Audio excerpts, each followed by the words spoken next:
Hey, Pretty Girl Club. Welcome to another episode of Exotical Storytimes. So, in this story time, we have a Creole girl. I've noticed a lot of people are jealous of multi generationally mixed people in particular. So, these are people who maybe you don't have one parent of one race and one parent of another race. Your mixture is dispersed throughout the generations.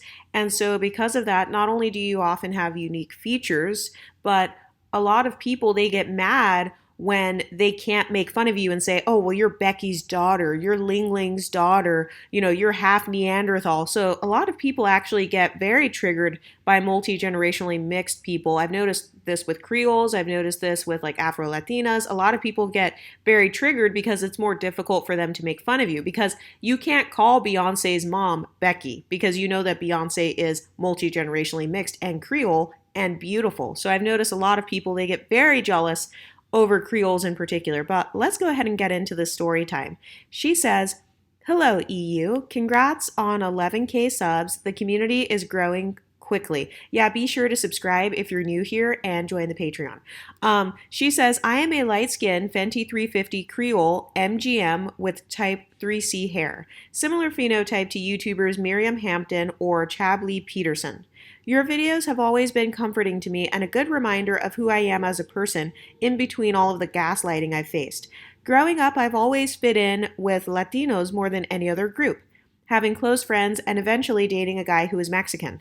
One day back in high school, my boyfriend seemed really upset over something but wouldn't tell me. When I got it out of him, he said he didn't want to offend me, but he was tired of all the black guys telling him to back off their women.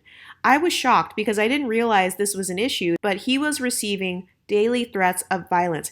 Have you ever noticed that only MLS women are black men's women? I've noticed they don't keep the same energy with unambiguous dark-skinned monoracial women, but it's the women that they want the sexual access to the most that they seem to get the most jealous about. Let's continue. She says, one of the guys got bold and started to befriend me on Kik and Telegram. I used to be really friendly and oblivious because I didn't have many friends. I told my boyfriend about the guy I met online and he said to stop talking to him because he was one of the dudes telling him to back off. When I told the guy I didn't want to chat anymore, he got livid. He said he only wanted to smash anyway. Nobody likes me and that I was a traitor. Have you ever noticed how a lot of times when you reject a guy, especially if you reject an unambiguous black man in particular, they will instantly try to humble you. Meanwhile, they were just chasing you. But once you reject them, they're like, oh, well, you're ugly anyway. Oh, you have a light-skinned forehead anyway. Oh, well, you don't even have any booty anyway. I was just trying to smash. Have you guys ever noticed that? Let's continue. She said, he also said, stop trying to be Mexican because I would never be accepted. Oh my gosh, people love saying this to mixed race people. They love saying this to MGMs. They love saying this to people who are multiracial. Maybe you are not half white or half of whatever the other mixture is in your bloodline. People love trying to tell us, oh, your white side will never accept you. Your Asian side will never accept you, as if we are supposed to be seeking acceptance from other racial groups. It's like, no, not everyone operates like the black community. Not everybody is seeking acceptance from other racial groups.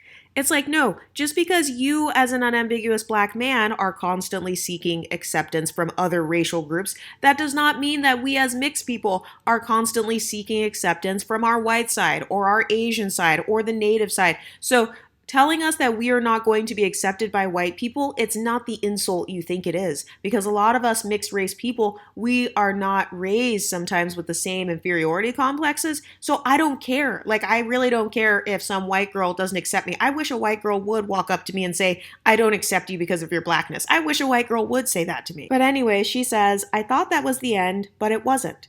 They were both a grade ahead of me and graduated while I took some dual credit classes at the community college they both attended. Not only did this guy learn my schedule, he stopped me on the way to class on multiple occasions to tell me how terrible my boyfriend was. He would beg me to give him a chance and that he could take care of me better than my boyfriend. Isn't it funny how the same guys who humble you are also the same guys that try to say, I can love you better than him, I would do a better job at being with you than this guy? It's funny because I actually had dated a guy before he was an MLS guy, but he was more black identified.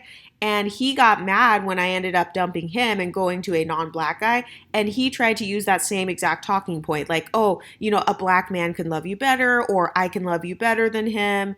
And again, not all of us women are out here desperate for love, desperately seeking male validation, desperately centering men. So just because a guy says, I can love you better than him, I can take care of you better than him, it's like, okay, but I still don't like your personality. Your personality is still trash. Okay, but I still think you're a horrible person. So not all of us are desperate for any man to quote unquote take care of us. So that's just that he's exposing himself. He thinks that if he can take care of a woman, then he basically can get away with humbling you, negging you, or acting a fool. But let's continue. She says, meanwhile, he had a whole child on the way with a woman he didn't want. It was so insane that I had to be walked to class by either a friend or my boyfriend, and I had to block all accounts this guy made to follow me on social media. The amount of stalking we face from creepy, unambiguous black men is scary, and more people need to know what we go through. It doesn't matter if it's because we're pretty and desirable. We don't deserve to be harassed. Thanks again, Exoticals United. Yes, have you ever noticed that a lot of people who they either want you or they want to be you, they randomly become obsessed with like what you're doing. They start memorizing your schedule, they memorize what you're wearing and stuff. Like I've had an unambiguous black man at my job before. He would literally memorize the type of makeup I was doing and stuff, and it was really weird. It was giving zesty. But anyway, have you guys ever had an unambiguous black man who is obsessed with you but he's also negging you at the same time?